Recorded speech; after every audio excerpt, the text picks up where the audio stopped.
Hiya, I've been wanting to film a video all day and it's been too loud with all the rain noises and the traffic noises behind me, so I've been putting it off and off. And then I realized I can just film the video anyway and use like the rain aesthetic to my advantage instead. Clever. So today I wanted to film the main character tag, which was created by the troublemakers, and I have actually done this tag before, but Wallace wanted to tag me and then realized that I'd already done it before. And then I said, if you want to, you can always tag me again, which he found funny, so he did. And now I'm doing it again. But also this happened like 4 months ago. I am so sorry. I'm very behind on tag videos right now. So the first question is, what is your MC's name? How did you, the author, choose that name? And how does your MC feel about that name? So this particular character's name is Red. He is the second most important person in the story after Lisa, although probably slightly my favorite, and he is fairly indifferent about his first name. However, his second name he is slightly embarrassed by, but also kind of proud of on some level.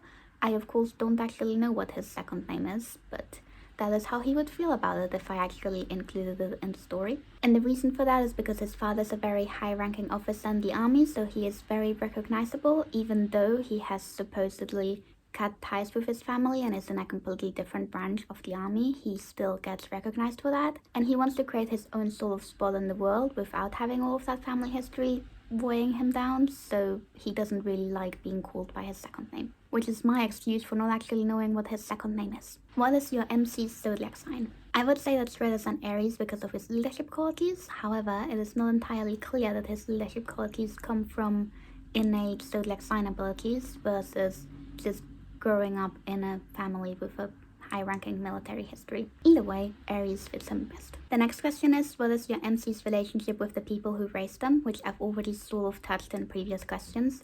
He has a very complicated relationship with his father, and I don't really have any other relationships sort of figured out that much, because at the point at which the book starts, he hasn't been in contact with his family for a couple of decades, so it's not really important to the story as such. But yeah, it's complicated. What is your MC's most important memory prior to the start of the book or series? I would say it was probably the day in which he left the part of the army that was controlled by his father and moved into a completely different part of the army that his father has no control of and is completely isolated from everything else. This is probably only the second most important memory, but the most important one is kinda spoilery, so it is gonna pretend it doesn't exist. Your character walks into a library. What section do they head to first? The exit.